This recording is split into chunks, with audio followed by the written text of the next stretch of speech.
First City Focus is supported in part by Duke Energy, powering the lives of its customers and communities. Online at duke-energy.com.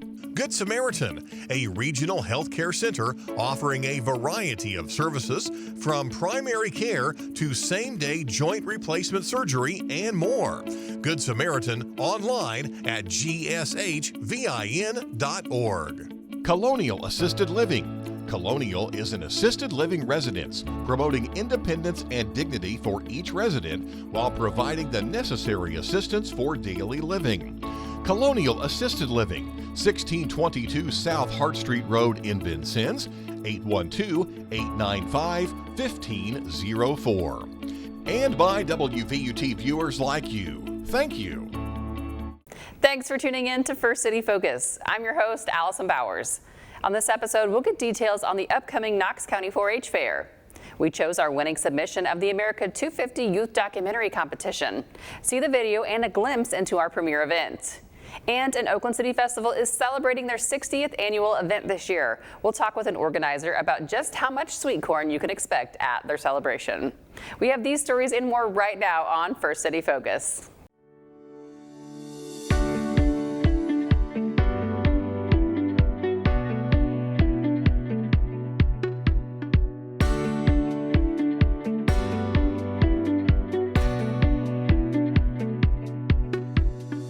The Knox County Fair is a summer staple. Pageants, delicious food, and carnival rides.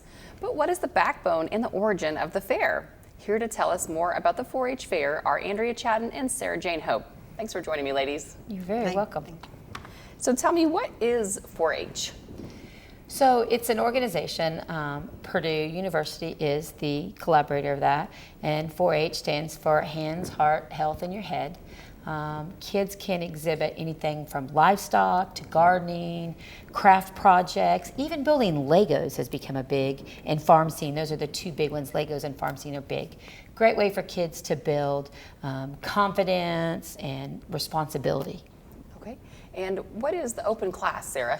The open class showcase is like 4-H, only it's for adults over 16 years of age, and we have project departments, and people can enter in the different categories that we have also, and they get judged and have ribbons and things like that. So, right. A fun place to showcase some hobby work. Mm-hmm. Yeah, right. Okay. And you mentioned livestock. What I know from a fair attender, you go and you can see the livestock, but what's the method behind that? Kids that come, they raise these animals all year long, and they get to show them off and get judged, correct? Yes, correct. How does that work?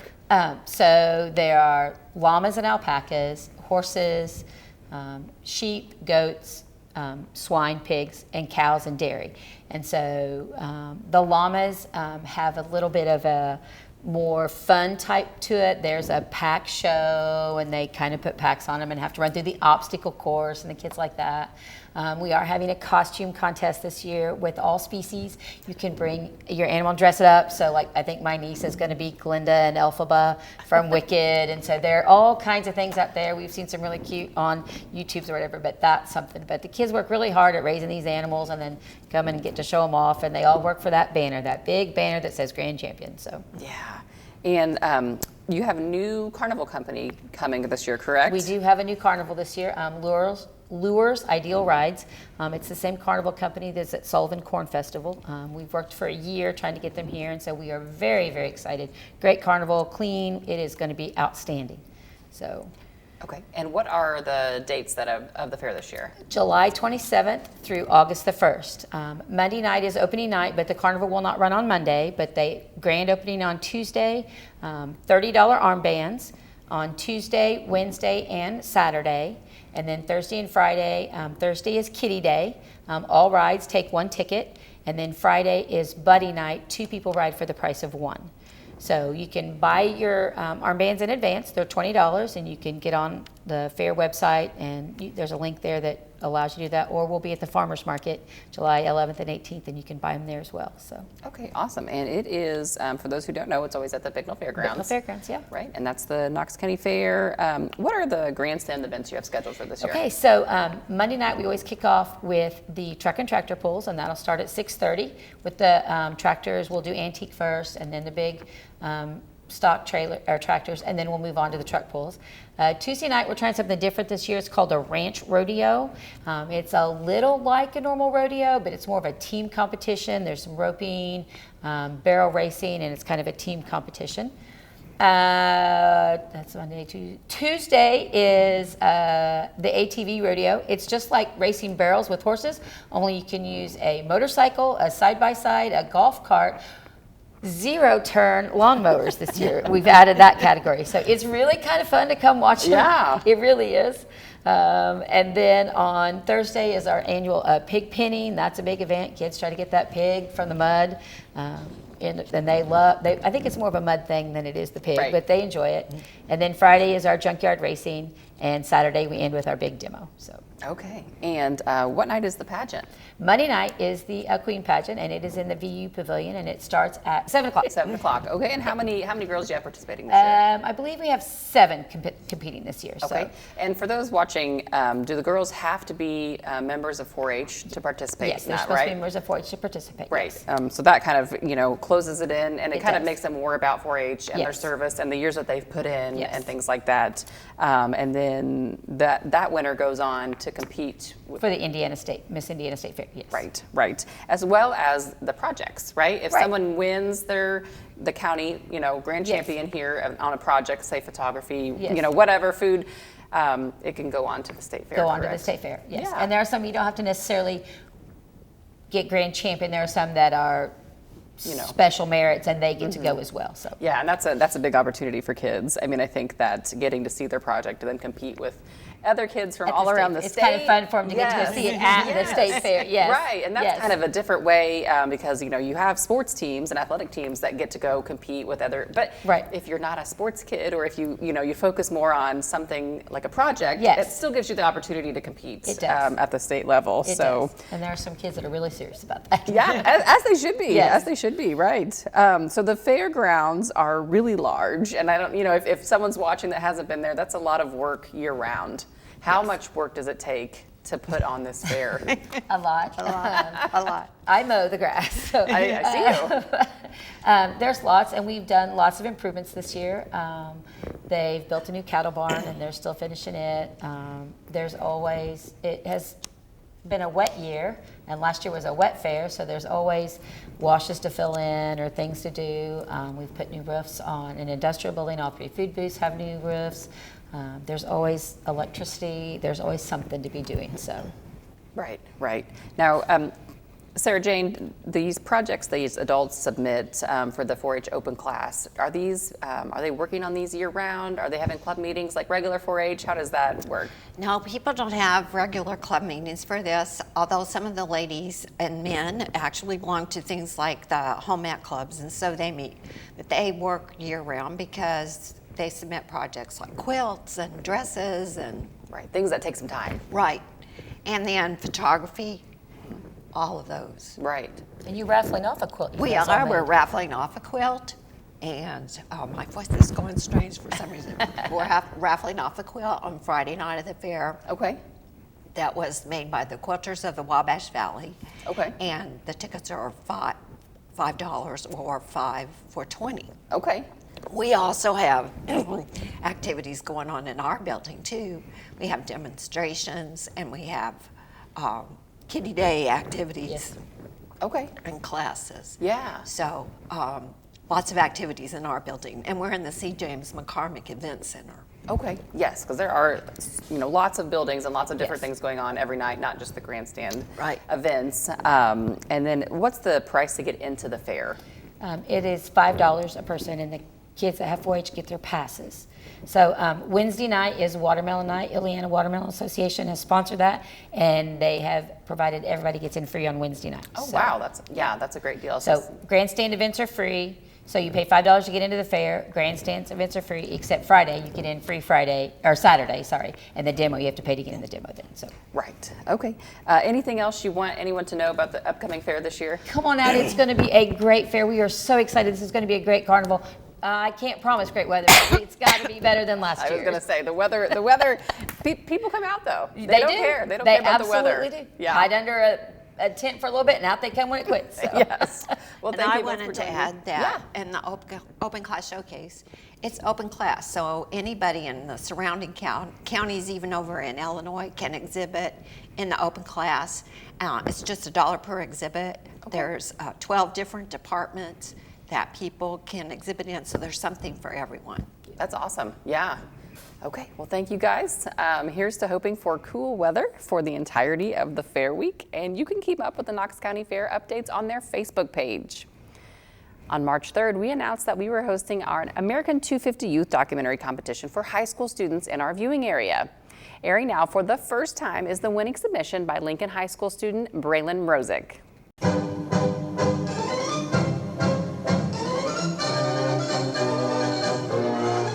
Rendezvous is about looking at the people that made history and explaining why they're important and telling their stories. Everyone loves a good story. What skills were necessary for survival on the frontier? We take things for granted a lot of times, but we have a different mindset. We want to be comfortable. We want good food. They wanted to survive. So survival skills were first and foremost. All their clothing, all their gear, everything was aimed at being able to survive on the frontier. Oxen were used for all the heavy draft pulling. They were used to move freight. They were used to plow fields, clear the land. Any kind of work like we would do today with tractors, semis, skid steers, pickup trucks, oxen would have done. So training them is kind of a process. It's a lot of love, discipline, and consistency. And you build a relationship with them, working with them, with teaching them the commands, and just working with them consistently, like 3 to 4 times a week. And they normally take about 3 years to be trained to be considered an ox, but it's just a lifetime training and working with them. Okay, so all people, from the rich to the poor, had oxen. So it was more like horses were for war, for royalty, and were real expensive. And so if you had a horse, it was a lot of times used for military service, or your militia service, or for like going to church or the postal service, things like that. Or the ox did all the heavy work. So it did the clearing of the land and farming and freight-wise. So even people like George Washington, he had horses and he had mules. He was a mule breeder, but all the work done at Mount Vernon was with oxen. And so all the way from here in the Indiana Territory and off of the west, they would have used oxen on all groups of people, rich or poor alike, because they were so cost effective to own. They didn't cost a lot of money to feed them, didn't cost a lot of money to buy them, didn't cost a lot of money to maintain them. So they were very, I like to say they were the poor man's power source, but the rich people used them too. The top 3 forms of entertainment in the 18th century America would have been singing, dancing, and card playing, or early board games. The first circus that we see appeared in America in 1723, and unlike most modern circuses, it was just 2 people. It was a man and his wife. He was a fire eater, or a human salamander, and she was a Lady Samson, or a female strong woman. So we see a lot of these traveling entertainment shows of just small troops of people that would go through, not often, but just enough. They would travel with things like collections of curiosities, which were meant to be educational and amusing as well to audiences. As you looked in this tent, you saw a lot of other entertainments of the time, the glass spinning, the automatons, but as far as frontier entertainments went, singing, dancing, card playing, and the occasional traveling circus troupe. A lot of times ladies would be wearing a petticoat. Sometimes they would wear multiple. That way, if you wanted to show off your nicer petticoat underneath, it stayed pretty clean. And they, believe it or not, a lot of it was layered. So, for example, you would start with your shift and then put on your stays for a lady. And then you would then put on your petticoat. And then you would put on what I have on is called a bed jacket or a gown. or like an overgown, and they would use pins to pin them on, because apparently buttons were not a lady's thing. Men's clothing, it's a little complicated. There's a lot to it, but everything was designed, as is today. A lot of the fashions and stuff come from France and those eras, so it isn't always practical. You don't show your elbows when there are women present. You would never be seen in just a shirt. You always wear a waistcoat. The smock, the overcoat, is just to protect my good clothes that are underneath.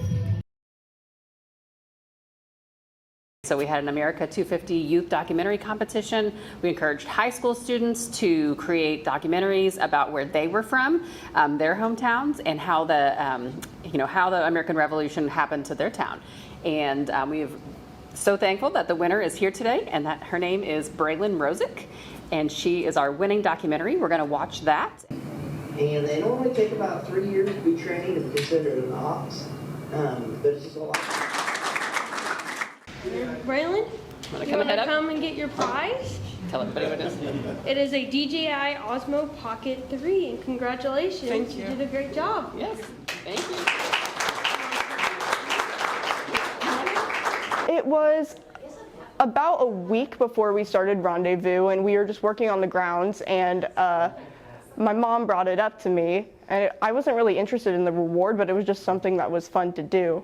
She gets very zoned in, so when she starts a project, that's all her mind thinks about, so she's constantly trying to figure out what her next move is or where she's going to go with it. So the idea was brought up to me, and I like editing videos, so I thought it was just like a fun thing to do, and me and my family have done Rendezvous for 6 years, so I already knew a lot about it, and I knew who to ask questions to, so that was it just worked out. It's honestly, her brain just works a little differently, and her imagination is through the roof, and she's good at storytelling, and so it's pretty nice to see the creative side come out in her.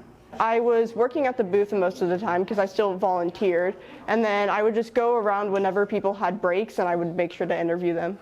I made sure to interview people based off what they do, so most of it I was going to interview this guy Blake, but he told me to interview a bunch of other people that were entertainers, and they would be better for answering questions. So I kind of just sorted out the questions. I know Frank, he's really smart and he knows his history, so he was a good one to interview too. I had a lot of fun. I already knew a lot of facts about it, but then interviewing people, I learned things that I didn't know before.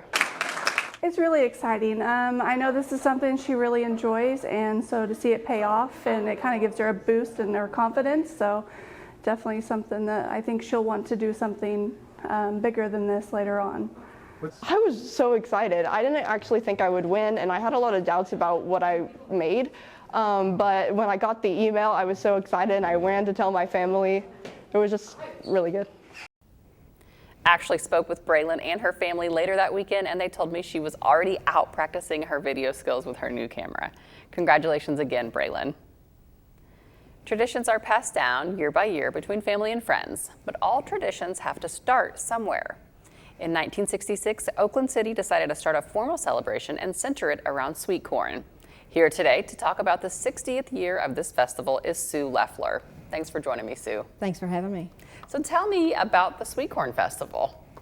Well, it's like most festivals. We have different vendors and chicken dinners. Our Lions Club sponsors the chicken dinners and the pork chop dinners. We have lots of vegetables. We try to get them donated if we can. Sweet corn is our main thing. Right. We always everybody gets a sweet corn. If they don't want it, that's fine. But we usually give them all a ear of corn with their dinner. You have a parade that goes along with the festival, right? The parade will be on Thursday, July the 30th this year. And then we have entertainment each night. We're going to have a karaoke night on Friday. And Saturday we have Kenny Casey he's with the karaoke. Then on Saturday we have the Drifters. Okay, and that's a band. Okay. That's a band. And you have some pageants, right? Hopefully, our numbers are kind of low, so I'm not sure on that yet, but we're hopefully going to have a sweet corn pageant, trying to bring it back. We used to have one, and we let it go for a few years. We're trying to bring it back this year, and it will be on July the 25th, the Saturday prior. Okay, and I saw The children's are Miss Cornflower and Mr. Popcorn, and I thought that was adorable. That is baby pictures. Okay. And we put them on a poster board and have them at the local grocery store, and the people can vote on them by money. $1 is 100 votes. So we do that for a couple of weeks prior to the festival, and then on Saturday of the festival we bring it out to the community center where we have our festival. Yeah. Right. Yeah. Very cute. And then is there also a baby dash? Yes, there's going to be a baby dash. They have to crawl to do this. Now once they stand up, they are disqualified. So if they're in that transition area where they're trying to walk, they can stand up and they're gone. Yeah, okay. So a crawling contest. Yes. And what night is that? That's on Saturday afternoon. Okay. Saturday afternoon is our family fun day. Okay. We have some different games and things going on and then there's going to be a Jeep show also that day. Okay. It's like a car show, only it's just the Jeeps. Oh, okay. And their registration starts at 2 o'clock. Okay. And then the public can just walk through that and check all those out. Yes. 60 years, has it always looked the same or is it always evolving? It's changed in different ways. Used to, when they started, we had a cook trailer, which was an old house trailer they'd done all the cooking in, or serving out of. And then they had a great big tent out that you eat under. Then in 2012, the city built a new community center at the park. So since then, we've been using it to serve our meals and people come in and eat. It's nice and air conditioned, and that's a big improvement. Yeah, right. So, and there's been other changes. Some years we have rides, some years we don't. This year we're not. We try to find something new every year to bring in. That's where the Jeep show comes in. It's new. But we have vendors and food trucks and that every year. So Right. And perfect weather every year. Hopefully. Right? No. Hopefully. Yeah. 2012 was not perfect. Oh, well, but you were inside, right? That was the first year of having it inside. So yes, and that's when we had our microburst and it closed down the town. It was almost like a tornado. Oh, no. Yes, well, I know having an event in late July, you just never know. You never know about the weather, but at least, like you said, you have an indoor place right now. Do you have inflatables this year? Yes, we do. There'll be inflatables all 3 days. Okay, and those... And most of everything starts at 4 in the evening, except on Saturday it'll start around 2 or 3. Okay, and does it cost to get into the festival grounds? No, it's free of charge. Okay, and then does anything cost other than the food trucks and things like that? The inflatables will be free. Okay. The Jeep show was free to look at. Just the participants have to pay a registration fee. Event. And the entertainment is free. Okay. Yeah. So, and the parade is free. There's no entry fee to it. And it doesn't have to be anyone just in Gibson County. They can be anywhere that wants to come and be on our parade. They can contact us and get a parade app or let us know that they're going to be in it. Okay. And how do they contact you? Well, they can contact me by email, which is 65sweetcorn@gmail.com. Okay. And what does it mean? How did you get involved with the festival? What does this 60th year mean to you? Well, I joined the Lions Club, and the Lions Club is the one that sponsors this, not the city. Right. And so I just got involved. My husband's been involved with the Lions Club for many, many years, and so I got involved in it that way. Yeah. Is there sweet corn accessible? Can people come and buy sweet corn at the Sweet Corn Festival? Yes, we sell sweet corn by the dozen. It's uncooked. And when some people buy them 5 dozen bags, 5 dozen to a bag, and we sell a lot of that. Yeah. Well, I mean, there's no better place to get it than right here, right? Right. So, yeah, and I know people buy it in large quantities and they can freeze it and they use it all year, right. And but that sounds like the place to come and buy it. And then you talked about a meal where there's also sweet corn served, where it is cooked. Yes. The Lions Club fixes fried chicken and smoked pork chops, and then we serve it out of the community center, and we have different kinds of vegetables. This year we're going to have mashed potatoes with gravy, and baked beans and green beans and tomatoes, onions and cucumbers. We have all that stuff, fresh fruit, right, or fresh vegetables. And what do you think 60 years from now? I mean, do you hope do you hope that they still keep, selling the sweet corn and serving that meal, not having those traditions for the people of Oakland City? I hope someone does. Yeah.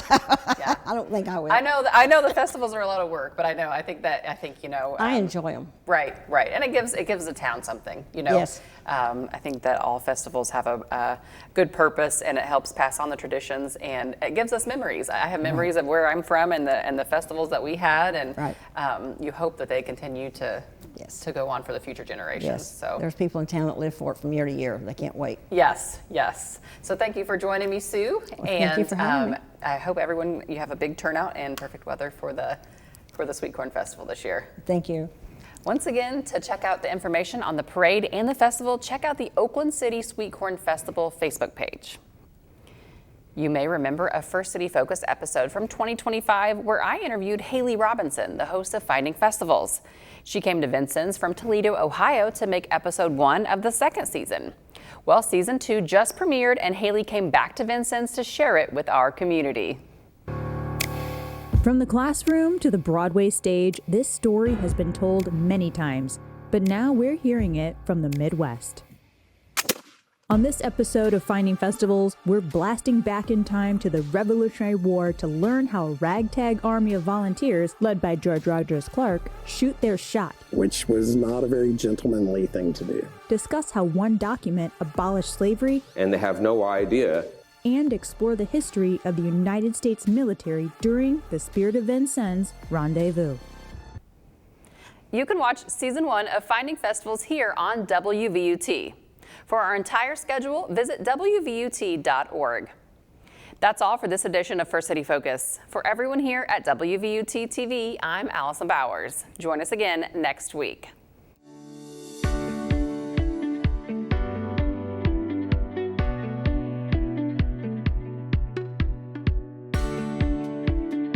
First City Focus is supported in part by Duke Energy, powering the lives of its customers and communities. Online at duke-energy.com. Good Samaritan, a regional healthcare center offering a variety of services from primary care to same-day joint replacement surgery and more. Good Samaritan online at gshvin.org. Colonial Assisted Living. Colonial is an assisted living residence, promoting independence and dignity for each resident while providing the necessary assistance for daily living. Colonial Assisted Living, 1622 South Hart Street Road in Vincennes, 812-895-1504. And by WVUT viewers like you. Thank you.